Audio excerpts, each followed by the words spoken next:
বাংলাদেশ জামাত ইসলামী ফেনী শহর শাখার 16 নম্বর ওয়ার্ড কর্তৃক আয়োজিত আজকের এই কর্মী সমাবেশের সম্মানিত সভাপতি 16 নম্বর ওয়ার্ডের সম্মানিত আমির জনাব শামসুদ্দিন, মঞ্চে উপবিষ্ট আজকের এই সম্মেলনের বিশেষ মেহমান বাংলাদেশ জামাত ইসলামী ফেনী জেলার সম্মানিত সাবেক আমির জনাব এ.কে.এম. শামসুদ্দিন, অন্যান্য নেতৃবৃন্দ, মুআজ্জিজ উলামায়ে কেরাম,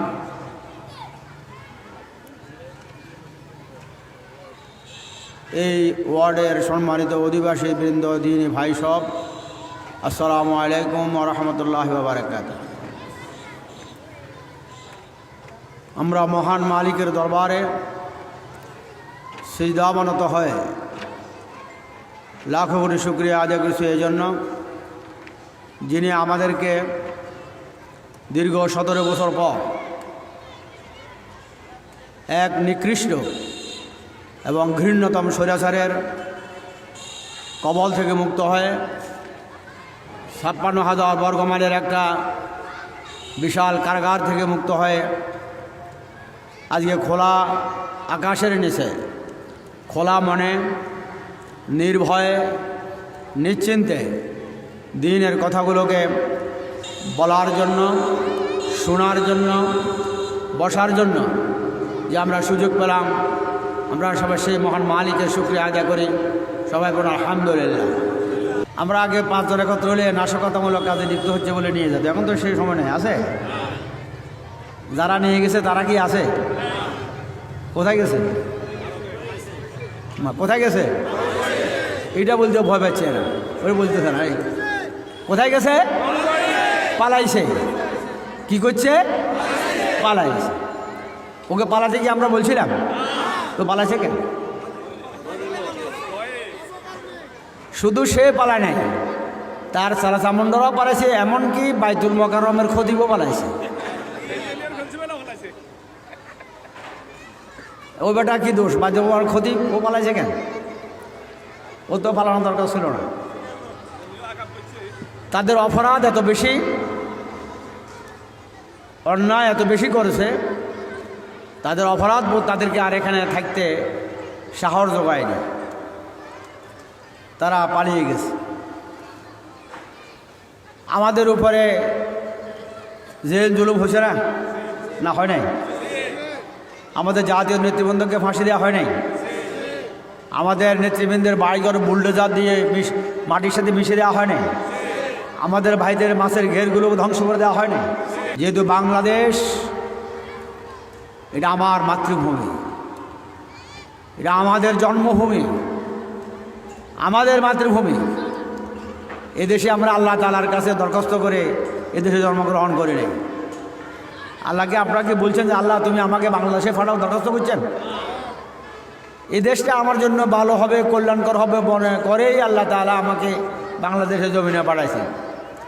বাংলাদেশে যারাই এসছেন, যিনি যে ধর্মেরই হন না কেন, তিনি হিন্দু হন, বৌদ্ধ হন, খ্রিস্টান হন, মুসলমান হন, যে ধর্ম হন না কেন, তিনি বাংলাদেশের নাগরিক, তিনি বাংলাদেশের নাগরিক। কেউ দরখাস্ত করে এখানে আসে নাই, সবাইকে এখানে আল্লাহ তাআলা পাঠিয়েছেন। এই জন্য আমাদের সব নাগরিকদেরকে এখানে বাংলাদেশের নাগরিক হিসেবে এখানে বসবাস করতে হবে। আমরা এদেশে কোথাও পালিয়ে যাওয়ার কোনো ব্যবস্থা নাই, অর্থাৎ আমরা যাব না।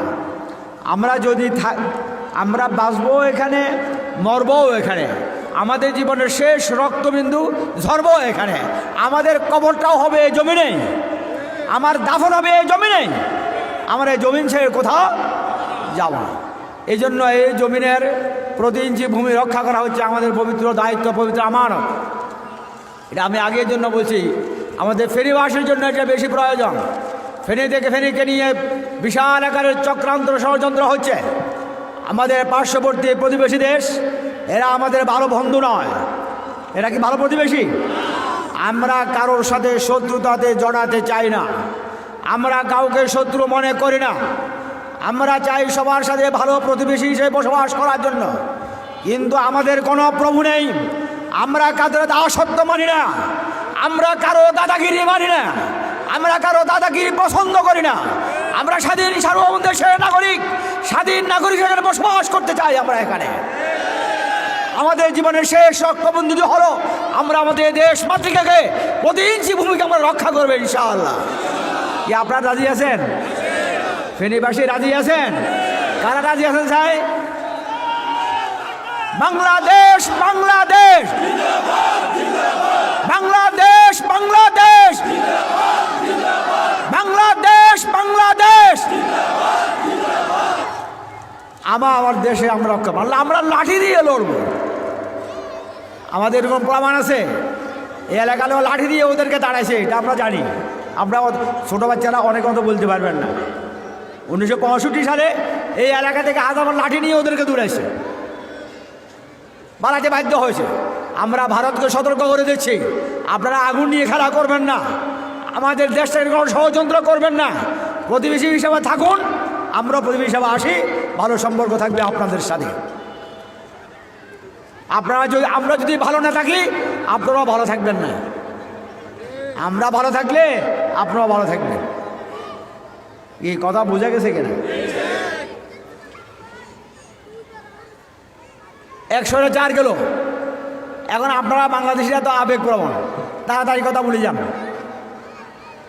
3 ম্যাচ যাই হয় না অনশীল করে, আমরা আগে বালা আসছিলাম। আপনারা আগে বালা আসছিলেন? কালকে আওয়ামী লীগের এক দাদার সাথে আমার কথা হলে পট করে আমরা আগে ভালো আসছিলাম। আলী তুই ভালো আসলি আগে, এটা কি লেগে তুই বেটা?